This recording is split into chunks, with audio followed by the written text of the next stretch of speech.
Thank you for coming, and welcome to Learn to Real Estate. My name is Scott Buitta. I'm going to be discussing the Dearborn Modern Real Estate Practices 20th edition, and we're going in order. This is the episode 003.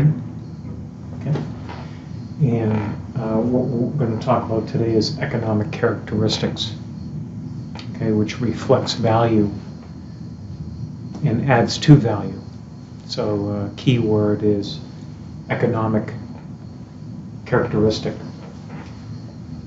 Within economic characteristic, you have scarcity, improvement, permanence of investment, area preference. Those are the four keys to economic characteristics that reflect value in real estate. Scarcity, there's only so much land available, which makes it scarce. Right? The improvements to land always add value. All right. Performance of investment, meaning when you buy a piece of property, it's usually for a long term.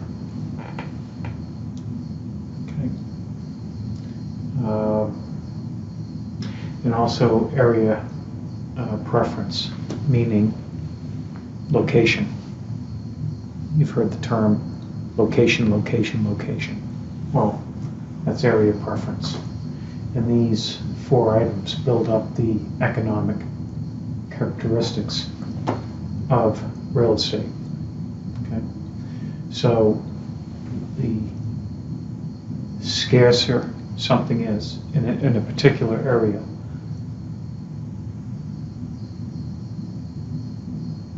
that is in a great location, right? And the improvements are so that'll give you a great rate of return. The property is usually higher in value. That's what we all want to do, is we want to find a piece of land at the least cost and to set it up so it has an improvement which is wanted in an area that has a great location, so you can make money. Okay. That adds economic characteristic to real estate. Scarcity, improvement, performance of investment is a long-term, and area preference is its location. Okay, so when you hear the word economic characteristics, you know it's scarcity, improvement,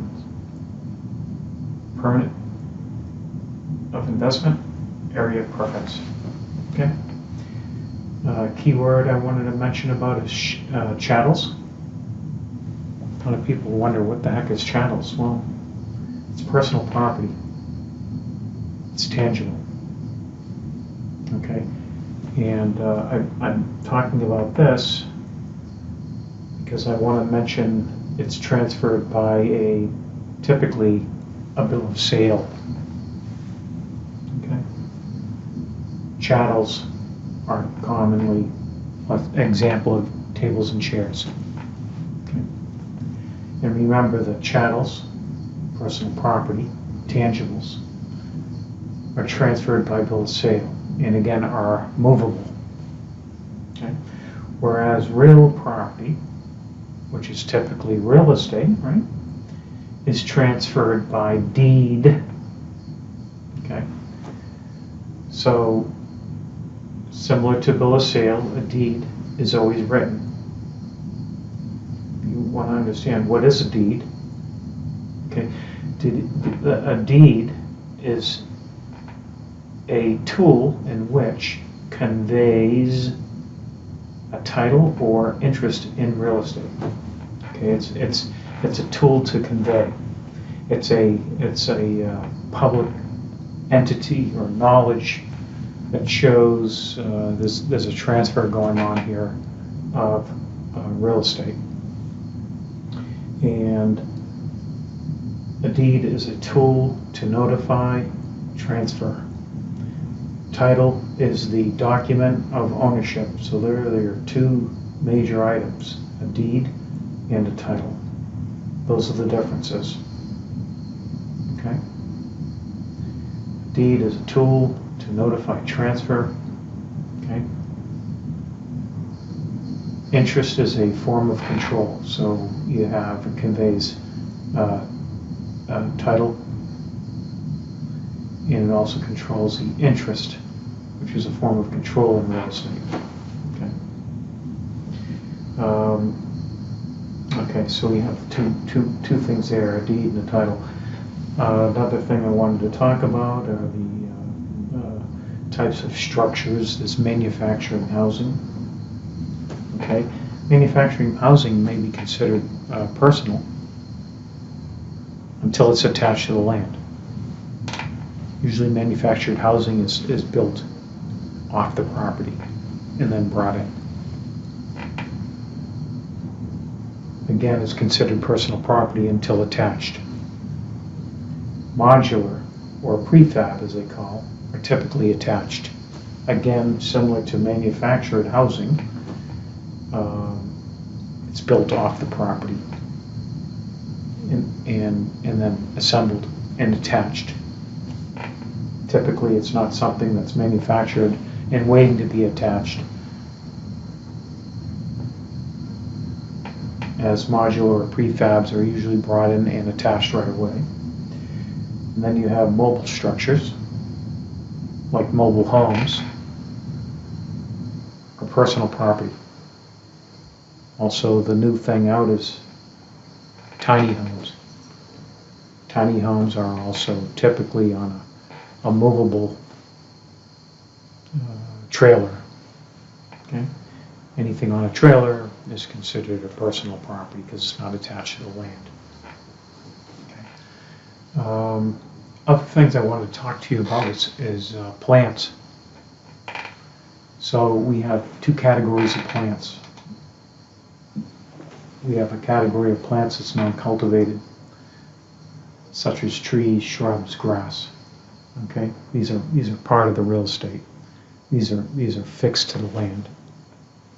They're not harvested on an annual basis, or again, not as a harvest crop. Okay, the second is cultivated, which is crops, and they're called. And again, a key word to know is emblements. Emblements are personal property that stays with the person. Okay, unless it's otherwise in writing to stay with the land. The owner of the emblements or the crop, they have a right to harvest. Okay, and that's common. So you have plants that are non-cultivated or are fixed to the property are considered part of the real estate. Right? And then you have cultivated crops, which are called emblements, and they go with the owner and the seller. And they also have the right to harvest. Okay, so again, just going over a few things. This is a quick video. I'm trying to keep them near 10-12 minutes or so, if I can. But we want to talk about the economic characteristics of real estate, which reflect value and adds to value, are scarcity, improvements, permanence of investment, means they're longer term, and area preference, okay, which is the location. All these make up value. Okay. Chattels. Some people say we try to remember chattels. Chattels sounds like cattles move. Chattels sound like cattles and they move. If that helps you. Chattels, personal property. They're tangible and they're typically transferred by a bill of sale. Okay. Real property, real estate is transferred by deed. Remember, transfer is a tool that says, we're going to be giving you a title. And conveys a title. A deed is a tool to notify a transfer. A title is the document of ownership. Okay. We went over manufactured housing, may be personal until attached. Modular is typically attached. And mobile structures like mobile homes or tiny houses are considered personal property. So mobile homes, tiny homes, they have a lot of benefit to not being taxed like a piece of real estate. They usually get taxed like an excise by your state. We talked about the plants, 2 categories of plants: uncultivated, cultivated, cultivated are called emblements. I wanted to talk to you about one more little tip thing here.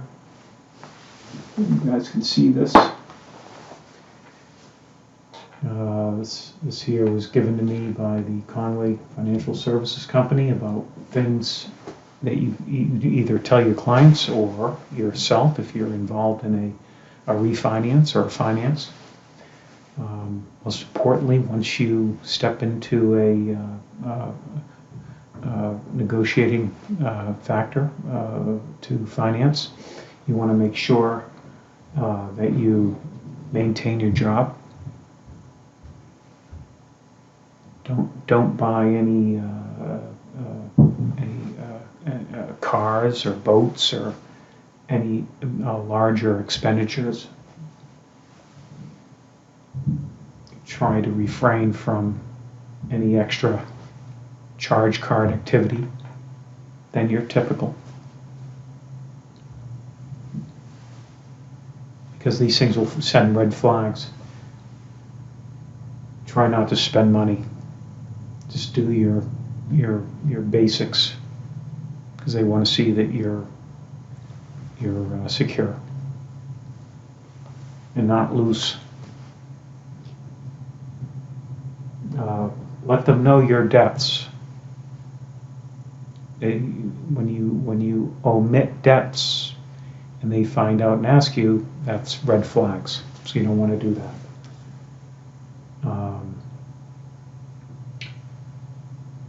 Don't buy furniture.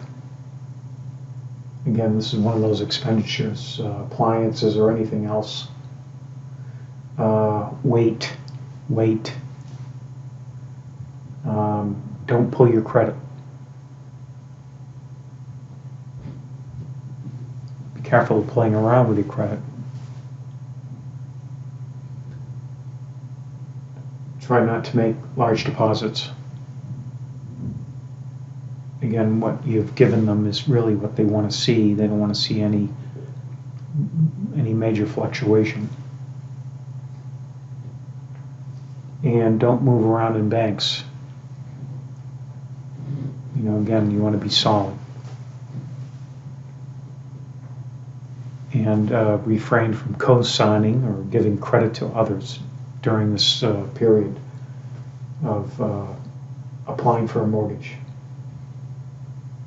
Again, can always consult with your loan officer before doing those things. So that's just a little tip on setting up for a mortgage, or to let your client know these things, to be solid on what you gave them for information. And again, don't change jobs. Don't buy a car. Don't charge cards excessively. Stay within your normal. Don't spend money or excessive amounts. Don't omit your debts. Be honest with your larger debts. Don't buy furniture until you're sure you're going to close. Don't pull your credit. Don't make large deposits. Don't change banks, and don't co-sign or put your credit at risk. And thank you very much.